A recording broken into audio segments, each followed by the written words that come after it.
Bonjour à tous et à toutes, je suis Wilson Djambra, ingénieur en génie civil, BIM et modeleur et bienvenue sur ma chaîne. Aujourd'hui, on verra l'étape du plan de coffrage avec Revit. On suppose que l'architecte a fait sa conception architecturale bien entendu avec Revit et de cette même occasion, il voudrait que l'ingénieur structure fasse également sa conception structurelle avec Revit. Alors, la première chose à faire en tant qu'ingénieur structure, c'est de récupérer le modèle de l'architecte. Voilà. Donc, on va dans l'onglet Insérer et je fais Lier Revit. Je choisis le modèle de l'architecte et je fais Ouvrir. Une fois que le modèle apparaît, la première chose à faire pour l'ingénieur structure, c'est de récupérer les niveaux d'étage de l'architecte. Donc, je vais dans l'élaboration du projet, voilà, et je choisis une vue d'élévation, par exemple l'élévation sud, voilà, et je supprime les niveaux d'étage existants dans ce gabarit. Je supprime ici, je supprime là, et je supprime là. Ensuite, nous allons copier les niveaux d'étage de l'architecte à travers une fonction dans Revit qui s'appelle copier-coller. Donc, je vais dans l'onglet collaborer, je fais coordonnées et je fais copier-coller. Voilà, sélectionner le lien, je fais ceci. Au fait, la fonction copier-coller me sert à être informé si il y a une modification au niveau de la maquette liée. Donc, par exemple, si l'architecte décide de modifier les différents niveaux d'étage, automatiquement, je serai averti. Après, je vais dans les options, voilà, et il faut savoir que au niveau des étages, au niveau du plan de coffrage, on travaille toujours avec le niveau brut. Donc, il est important de soustraire les différentes couches de revêtement. Donc, je vais soustraire de 10 cm, soit moins 0,10. Je fais OK. Par la suite, je fais copier, multiple, et je sélectionne les niveaux d'étage. Je fais terminer. Voilà. Et je fais terminer. Par la suite, nous allons les renommer. Et je fais ceci. PH, excusez-moi, étage. Voilà. PH RDC et du niveau du dallage. Ensuite, nous allons récupérer les niveaux d'étage que nous avons créés tout à l'heure. Donc, je vais dans l'onglet Vue. Voilà. Ici, Vue en plan et Vue en plan. Je sélectionne tous les niveaux d'étage comme ceci et je fais OK. Alors, nous allons maintenant faire d'autres paramétrages, mais je vais d'abord au niveau de mon PHRDC. Voilà. Ensuite, ce que nous devons faire, c'est de récupérer les éléments de l'architecte, voilà, tels que les murs, parce que les poteaux que nous allons placer tout à l'heure, il faudrait que tous ces poteaux soient vraiment cachés dans les murs. Donc, pour cela, je vais dans la palette des propriétés. Au niveau de la discipline, je vous conseille de choisir coordination. Voilà, et je fais appliquer. Ensuite, ce qu'il faut savoir dans le concept du plan de coffrage, on parle toujours de plancher haut. De plancher haut parce que la direction des vues en plan est toujours orientée vers le haut. C'est la raison pour laquelle on parle de plancher haut. Donc, dans Revit, on va dans la palette des propriétés, donc modifier le type. Et au niveau de la direction des vues, il est important de choisir vers le haut. Donc, on choisit le haut et je fais appliquer. Voilà. Ensuite, l'étape suivante, c'est de superposer les plans de l'architecte, c'est-à-dire les plans du rez-de-chaussée et les plans de l'étage. Et tout ça, on va le faire à travers la plage de la vue. Donc, je vais dans la palette de propriétés. Voilà. Et je choisis plage de la vue. Voilà. il est ceci, il est comme ça. En fait, la plage de la vue, c'est en quelque sorte une zone d'affichage, une zone de vue. Voilà, il y a la plage principale, le haut et le bas et le plan de coupe. Le niveau associé. Et par rapport au niveau associé, il y a un décalage. On a le plan de coupe. Et par rapport au niveau associé, il y a un décalage. Voilà. Pour mieux expliquer. On dessine d'abord en vert le niveau associé. Voilà. Je fais NA. NA, ça désigne le niveau associé. Voilà. Et au niveau du haut, par rapport au niveau associé, on fait un certain décalage pour voir les éléments de l'étage supérieur. Voilà. Ensuite, on a le plan de coupe. Au niveau du plan de coupe, on fait par rapport au niveau associé un certain décalage vers le bas. Voilà, pour voir les éléments de l'étage inférieur. Voilà. Maintenant, étant donné que dans les propriétés, nous avons choisi une direction de vue qui est vers le haut, comme ça. Donc, ça veut dire que lorsqu'on va travailler au niveau des différentes vues, on verra les éléments inférieurs, voilà, et les éléments supérieurs. Mais ça sera sous forme cachée. Mais on peut les afficher par la suite. J'espère que c'est clair ici. Voilà, je fais OK.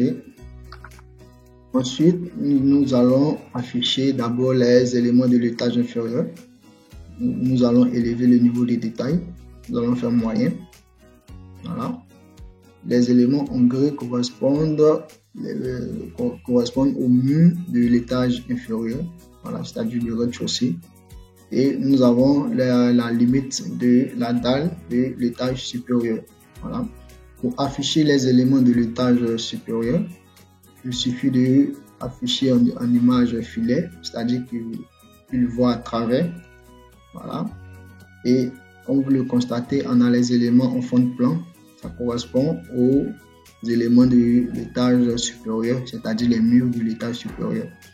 Étant donné que nous avons fait maintenant ces différents paramétrages, on peut maintenant positionner nos différents poteaux. Voilà. Donc, je vais dans l'onglet structure, dans poteau. Je vais commencer à paramétrer mes poteaux. Je fais 0,20 par 0,30 d'abord. Voilà. Au niveau de la profondeur, je spécifie jusqu'en fondation et je place le premier poteau là. Voilà, je fais ceci.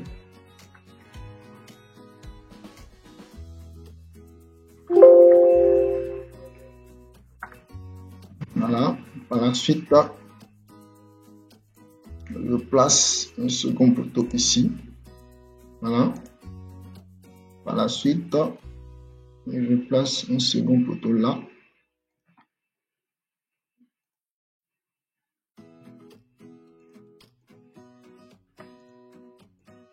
Voilà. Ensuite, je place un second poteau ici.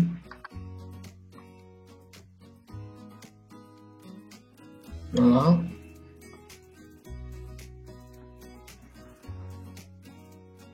Ensuite, je place un poteau ici. Je vais placer un poteau là. Voilà. Parce qu'il y a le mur de l'étage inférieur en gris. Il est là. Voilà. Le mur de l'étage inférieur en gris. Et là, il sera bien caché ici. Voilà. Et je place un poteau ici. Comme ceci. Voilà. Et je place un poteau là.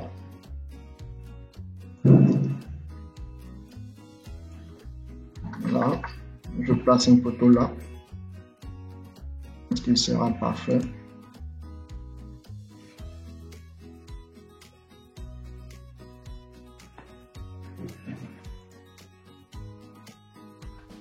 Voilà, je place un poteau ici et je place un poteau là.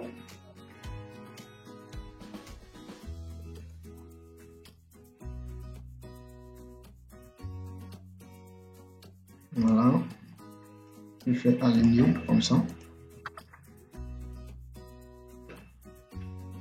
Voilà, et je place un poteau ici.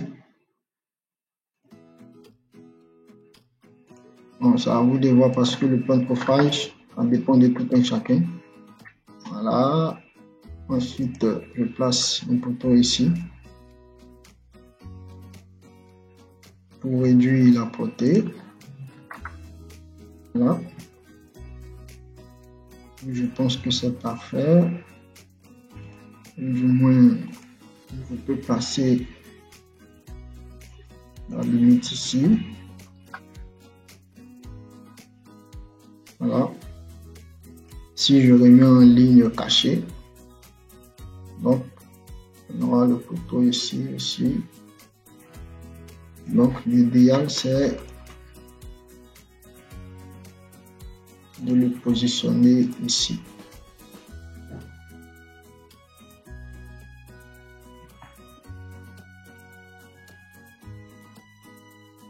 Voilà. Je fais aligner.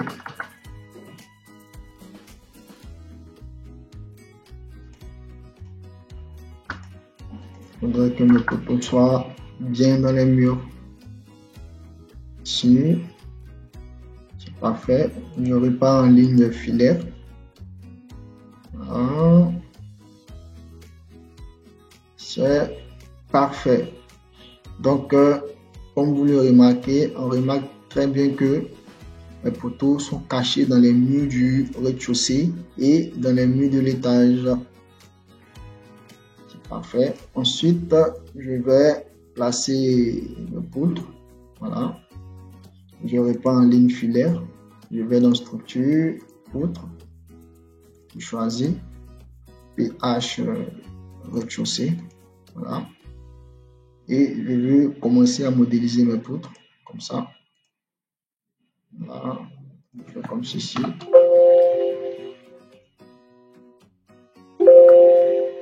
Voilà. Je fais comme ceci.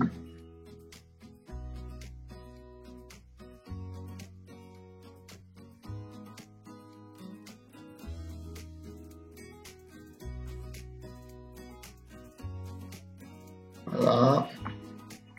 Au niveau du rez-de-chaussée, bon, je place une poutre ici. Je fais comme ceci. Voilà. Et je fais comme ceci. Voilà, mais la poutre sera comme ça. Voilà, exactement. Et je place un poteau arrêté là. Voilà. Parce que ici, il y aura une ouverture à cause de l'escalier. Donc, on fait un poteau ici. Je change de dimension. Je fais 0,20 à 0,20. Donc, je place le poteau ici. En vert, c'est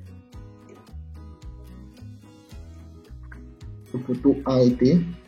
Donc, ce que je fais, je place une poutre dupliquée, une poutre de 20 par 30. Je pense que c'est suffisant.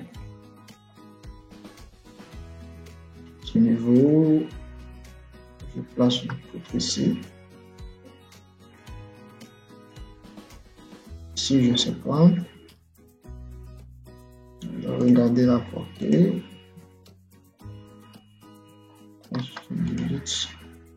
Donc, je fais 20 par 40. Voilà. Voilà. Et ici, je fais dupliquer. Je fais 20 par 45. Voilà.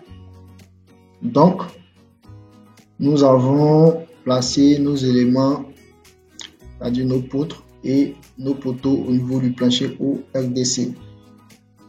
On fera de même pour les étages. Donc, je vais copier un poteau. Je sélectionne un poteau. Je fais clic droit. Sélectionner toutes les occurrences visibles dans la vue. Je fais ceci. Et je copie au niveau du PH étage. Voilà. Ensuite, je vais au niveau du PH étage. Je fais ici 0. Voilà. Et comme vous le remarquez, il est bien caché dans mes murs. Donc, je vais passer la poutre. Ici, PH étage.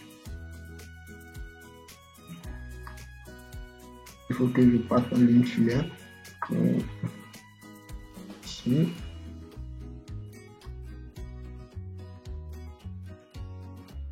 Et je vous signale que ce que nous sommes en train de faire, c'est par la suite l'envoyer dans un modèle de calcul. Voilà, l'exporter dans un modèle de calcul comme robot.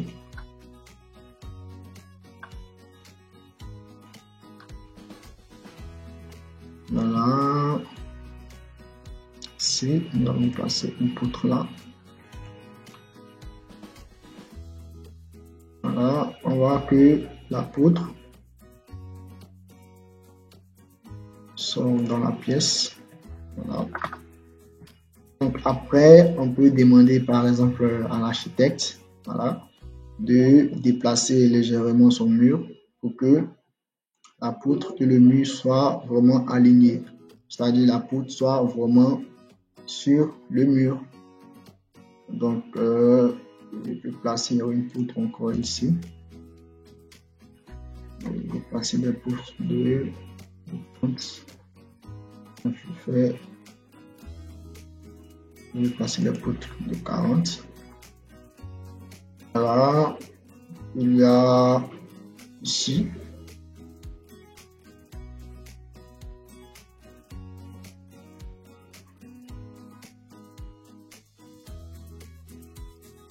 De 30 ici.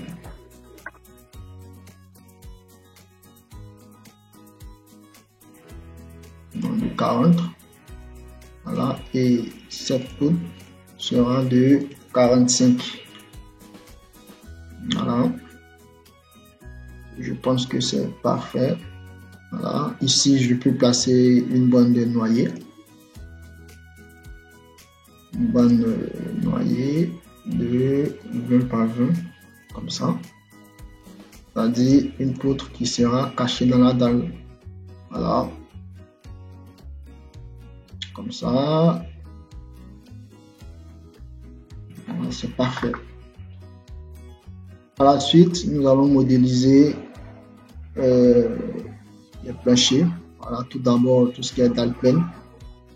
Voilà, tout ce qui est dalle pleine. Mais bien avant ça, nous allons placer les axes. Voilà, les axes. Donc, on va dans structure, référence. Je place le premier axe ici. Je fais 1. Voilà, je fais ceci. J'active le deuxième. Voilà, comme ça. Et il suffit de faire simplement copier-coller.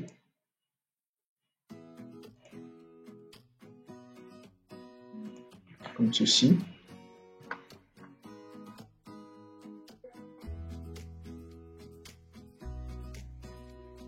Voilà, ici ça sera un petit A. Excusez-moi. Un petit A. Voilà. Le quadrillage ici.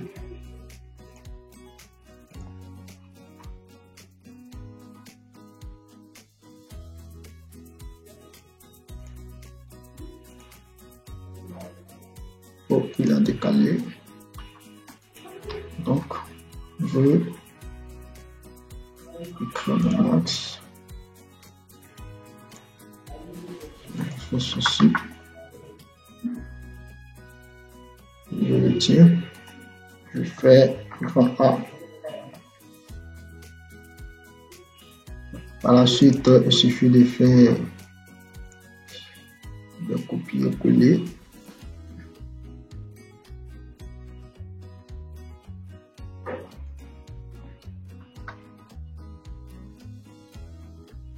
Voilà. Je peux faire un axe ici.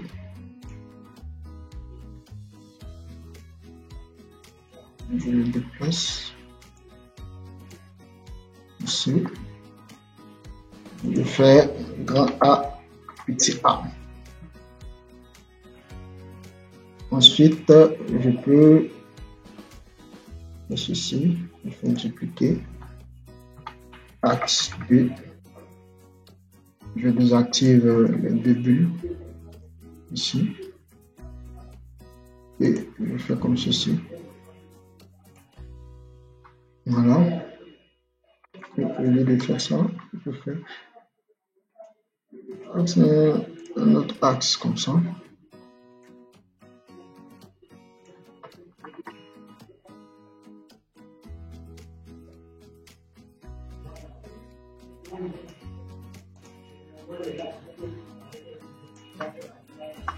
Voilà, je pense que c'est parfait.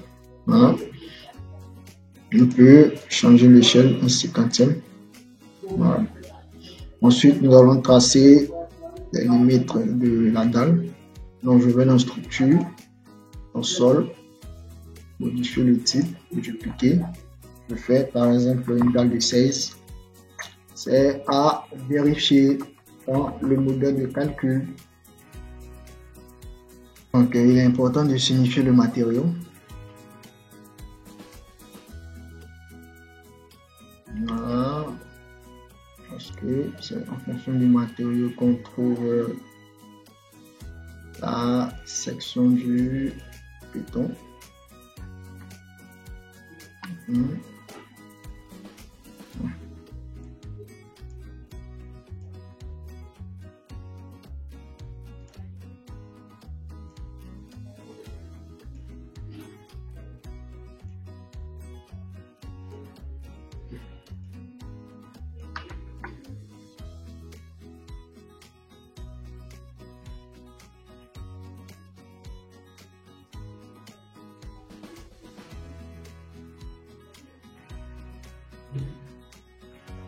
Et je fais ceci.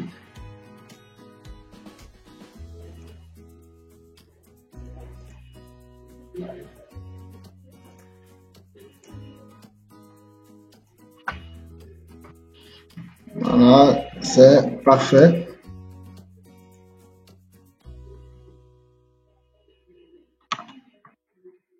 Je peux mettre ça là-bas. Voilà, et je peux par la suite désactiver le lien Revit, décharger. Ici, décharger. Voilà. Copier dans le presse-papier, coller, puisque c'est le même. Je fais ici. Voilà. Je peux masquer ça.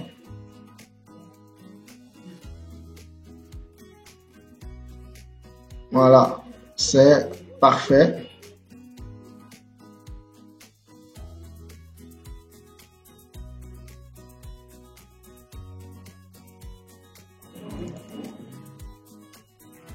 Voilà, donc nous avons notre plancher ORDC qui est là et notre plancher au étage qui est là avec la bande noyée.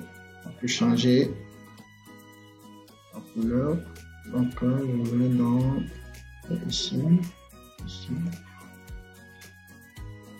ça tient, ça.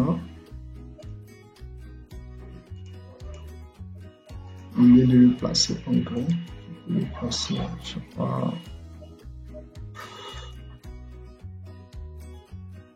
en bleu.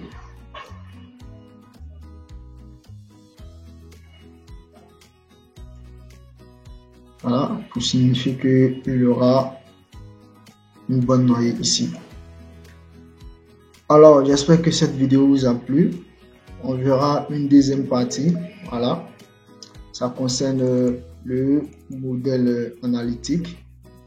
C'est très important pour pouvoir le transférer dans un modèle de calcul. Donc, on fera le réglage du modèle analytique. Voilà, c'est très important. Alors, j'espère que cette vidéo vous a plu. N'hésitez pas à vous abonner à ma chaîne et à toutes.